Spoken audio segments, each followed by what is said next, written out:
obligation would go on both cities, because both cities are. As I could have done this, I could say the opposite. I could say if it's exactly in the middle, they're both exempt, because it can only be one, and here you have two. We would say no, the one that it is precise, and it could even be two.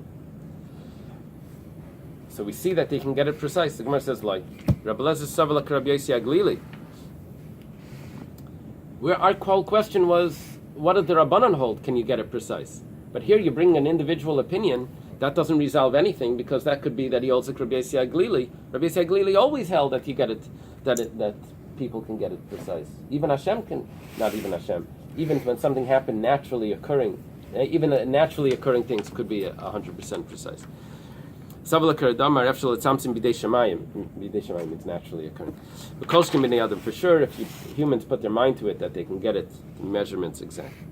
Let's just say that this is a machlekes tanaim. If the corpse is found between two cities, then you don't do any breaking the neck of the calf. And Rabbi Eliezer says you bring two. This must be the machlekes. Tanakama holds that you can't get the measurements precise, and so you don't bring any. And Rabbi Eliezer says that no, you can get it precise.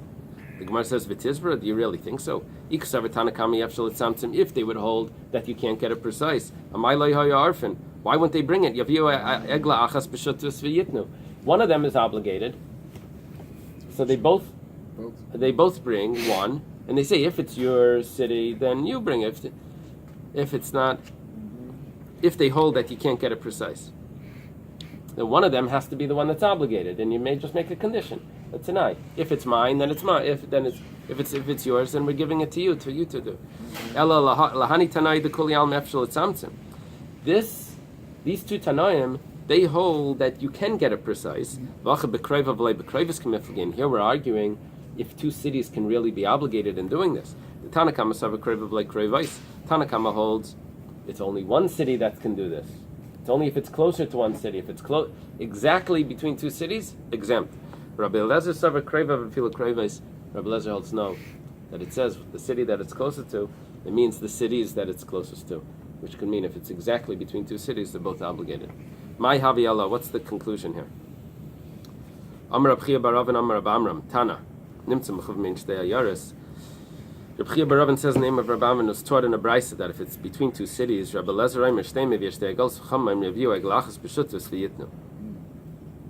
My Kasavi Rabbanan. The Chachamim over here said that you bring one as a partnership. The two cities bring one calf.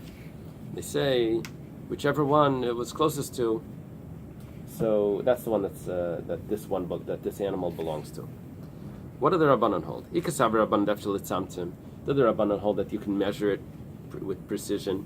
Then why don't they bring two? If they hold that you can bring two. Be kreva like krevais. And if you're only allowed to bring one, so then they shouldn't even bring one because it's closest. Because it's exactly in between. It must be that they hold that you can't measure it precise. Even when you put your mind to it and you measure it again and again and again, you still can't get it 100% accurate. So Shema Mina, this must be their abundance opinion that naturally occurring things are never precise, and also human efforts also are not precise. So therefore, you couldn't measure which head came out first, according to the Chachamim. According to the Chachamim, well, is that right? According to the Chachamim, that would be a naturally occurring thing, and that we know that you can't measure which one came out first, because naturally occurring things never happen exactly the same. But the question is, if humans can do something that's exactly precise, that's perfect, and the answer is that even humans can't do that, even if they put their efforts to it. I thought we don't believe in naturally occurring things, that everything that's naturally occurring is really divinely occurring. And of course, Hashem does know the difference. He knows when Erev Shabbos starts. Yeah. So. It must mean that in our world, that Hashem doesn't do it in this world. Anything precise. We can't figure it out precisely. Hashem is precise. Yeah. But we don't relate to Hashem with that. Okay. Just like we don't understand infinity, we don't understand. You understand? It just keeps on going round and round. Can never understand. It's just an eight. Yeah, guess so. I guess you could have. Maybe it's a shadow. What do you call there's 6 or 7, what are the measurement, how we measure gravity, what's it called? There's things that are perfect, it's these measurements that are always... atomic clock? No. No, there's 6 or 7 things in physics that they have these atoms. values that the measurement is always perfect, always, and if it would be slightly off, then everything would... The female? I thought that was the issue, that you can't, because the molecules are always moving around in the atoms, so no measurement Yeah, but can there's be these totally 6 or precise. 7 things. I forget what they're I called. thought it was the electrons going around the atom. Don't that's like so precise. They measure. No, that has- the atomic clock based it on. I don't know. Whatever. Okay. Fine. Reb Tarfon says, HaKayin bar le'siyafa, that the Kayin takes the better one. My time, Reb Tarfon, Kosavar hu debari nafik bereisha. Says the stronger one had to fight inside to get out first. Wow. So the Kayin takes the better one, the stronger one. Esau was stronger than Yaakov. Hmm. I guess physically. His angel wasn't. No, you're right. Rabbi Kiva Aimer, Mishamnen, Rabbi Kiva says that you measure the fat. Rab Chia bar Abba, Rab Yechon. Rab Chia bar Abba says in the name of Rabbi Yechon, and Akayin Naitel Kchusha, that the Kayin takes the weaker one. Amalei Rab Chia bar Abba, Rab Yechon, and Rab Chia bar Abba says to his teacher, Rab Yechonan, Va'anan Mishamnen b'nei Antanan. What do you mean he takes the weaker one? We learned Mishamnen b'neiim. Doesn't explain what Mishamnen means, but it sounds like the fatter one. Amalei Ada Achlas Kafnaisa beBavel Tagaminam Miseifa. While you were eating figs in Bavel, dates rather. While you were eating dates in Bavel, we were learning over here, and we figured it out from the Seifa. Now there's Machlekes Rashi and Tosfos what Rabbi Yechonan meant. Rashi learns that Rabbi Yechonan meant while you were eating these spectacular dates and getting fat and living it up in Bavel, we were here busy working. The other Tosfos learns it different. That Kafnaisa doesn't mean good dates; it means lousy date. He says he's actually like insulting. While you were eating those lousy dates in Bavel, we were being successful here in Eretz Yisrael. It's like a different connotation. Either way, it's kind of nasty. Yeah. They would speak to each other like Well, that. it's a student, teacher-student. Reb Chia bar Abba was the big sharp. student. Wake up. The Ketani Seifa, it says in the Seifa, Meis echad mehem, if one of them dies, one of the two animals, the firstborn animals die, Tarfon says you divide it. Rabbi Kiva says you bring a proof, which that he has to bring a proof which one died in order for the Kayin to get his. If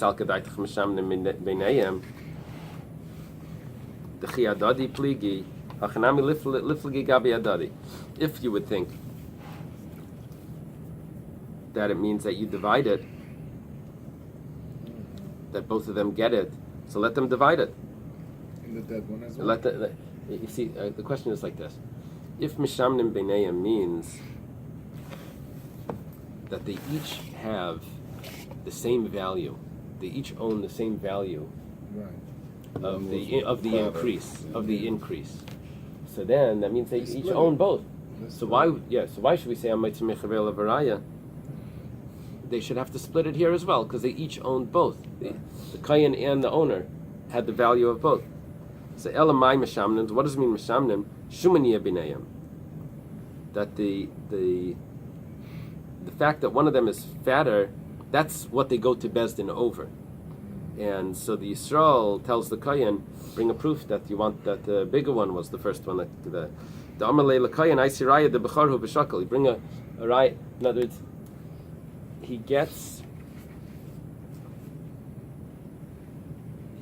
the Kayin gets the weaker one, And the shuman is what the fatness, the fat one is what he loses, and that's the one. Knows what's the din Torah about over the fat one, because that's the one he has to bring a proof that it's his. Otherwise, he just gets the lesser one. Once you choose the coin, you can't switch it. No. Or any coin could You come. give to any coin. But could a coin choose you? No, you could always say, "I'm giving it to my brother-in-law." That's a coin. So but once you choose a kohen, let's say you went to a kohen, you chose him, you said, okay, I had this bechor, I have a suffix on the bechor, and this and that, and he starts giving you trouble, you say to him, I don't want you anymore, I'll go to the next kohen. Yeah, I guess so. I don't know. Interesting.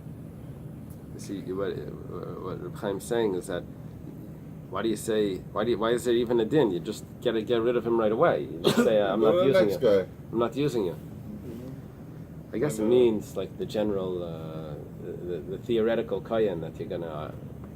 I guess. Isn't there a Gemara somewhere about how Kohanim had to get along with people because they were in competition for these things? Yeah, the Isn't kohenim it were always nice to people. Yeah, that they because had to be nice guys. Yeah, we learned that I think it was in Poland somewhere. Isn't who? Well, if they weren't nice guys, they probably were not really genetically Kohanim. Actually, it says a kohen is a fire. Okay, let's see if we can go just a Yeah. little further. The second one, you let it get a mum, and you have to give matanas. That means when you slaughter the second one that stays in the owner's possession, you have to give the gifts to the kohen. Rabbi Yossi says you don't have to give the gifts to the kohen. My time with the Reb Meir. What's the reason for the first opinion? We're calling him Reb Meir because Stam Mishnah is Reb Meir that says that you're obligated to give the matanas. Why do you have to give the matanas here? The matanas, when you slaughter it, you have to give certain parts to the kohen. Amar Rabbi Yochanan, Hayel v'kohen baal of mishnei tzadim. The kohen comes from two angles. The Amalei, the kohen says, Ibacharhu. You see, you don't know this animal if this is the firstborn. If it's a firstborn, so kula didi, then it's entirely mine. Iloi b'char, if it's not a firstborn, so iloi b'charhu, so havli matanis minei, so at least give me the gifts that I get. So automatically I get the gifts. I have two angles here of getting it. Rabbi Yossi my time, so then what's the reason for Rabbi Yossi? The kohen has a good claim. Amarava, also she'ina zeicha k'zeicha. What we do is, you imagine that the kohen received both and gave back one. It's as if it came to his hands, even though it never came to his hands. And then he gives it back to the Jew. And the rule is that once it belonged to the kohen and it goes to the Yisrael, Yisrael gets an animal from a kohen, he doesn't have to give the matanas. Zavna is sold, no? Yeah, or bought. Depends if you're Zavina or something. So this is all imaginary. All right, because it possibly didn't get a mum yet. That's what It gets the mum by the Yisrael. Amar Rabbi Lazar, Akol Maidim Mesafik Bechar Shein Chalipin Biyad Kayan Shechayim Matanis. You see, what was our case? Our case was when you had two animals. One went to the Kayan and one you keep. So there's a machlokes if you give the matanis, where Reb Meir says you do give the matanis, and Rabbi Yossi says no. It's as if you just exchanged the animal, and it's as if both were by the Kayan gave you back one. But let's say you never gave the kohen anything. Why? Because it was a male and a female here. So you don't give the kohen the male. You don't give him the female for sure. You don't give him the male because you tell him maybe the female came out first. So then, because you never gave the kohen anything, so then everyone would agree Yechayiv Matanis. The Gemara says Hakol Maidim Man. When you say everyone agrees, who's the everyone? Must be Rabbi Yossi. So the Gemara says Pshita. That's an obvious thing. I don't need Rabbi Lazar to say this because Adkan like a pater Rabbi Yossi asam ela dechalip miyad kayin dasu sheina zeicha kazeicha. That's because you made an exchange here. It's as if the other one really belonged to the kayin, and now you gave him this one and he gives you back. Aval ein chalip miyad kayin loy. But it's obvious. I don't need Rabbi Lazar to say this. The Gemara says no, it's not so obvious because Ma'od the tema time Rabbi Yossi. I could have said what's the reason for Rabbi Yossi the kasavar? He holds the machayvus leim matanis. Rabbi Yossi has a concern that if you make him give the gifts to the kohen, then you're going to end up working this animal and you're going to take the shearings of wool. Because if you're going to tell him that this is really a mundane animal and you're chayav b'matanas, then you're going to end up working the animal and taking the shearings of wool, and it's not so. It really has certain prohibitions on it, because this could have been a sacrifice. Yes, it has a mum now, and it's not a sacrifice. So, Afagav dein chalipim biad kayin, and I could have said that even if you don't give the kayin anything, still you're exempt from matanis. Why? Because we don't want you to work it. Because originally we thought that what's the Rabbi Yossi's concern? Why does Rabbi Yossi say it's exempt? Because you made an exchange and you got this animal back from the kayin. We're saying now that no, maybe the reason why Rabbi Yossi says you're exempt from giving the matanis, it's all a rabbinic decree, so that you don't end up working this animal, which is biblically forbidden to work, or to take the shearings of wool, because we want to show you that this is a sacrifice. So that's why you're exempt from giving the gifts. So here also this could have been a sacrifice, so you should be exempt. Kamash Malan, that's not the reason, and you have to give the gifts to the kayin. And the reason is because you made an exchange. The Gemara says, can you say that that's the reason for Rabbi Yossi? Vatani Seifa, and it says Vatani Seifa, talking about the next Mishnah here, down here on Yud Ches Amid Beis. Over here it says Kol Shechalifa B'Yad Kayin Patim Min HaMatanis. It basically clearly says that anything that you exchange with the kayin is exempt from matanis. Rab Meir Mechayev, and Rab Meir says that you're obligated. Chalipim B'Yad Kayin and Ein Chalipim B'Yad Kayin Lai. It says clearly Rabbi Yossi's reason. It has nothing to do with the decree. The Gemara says no. I could have said that Rabbi Yossi is only responding to Rabbi Meir.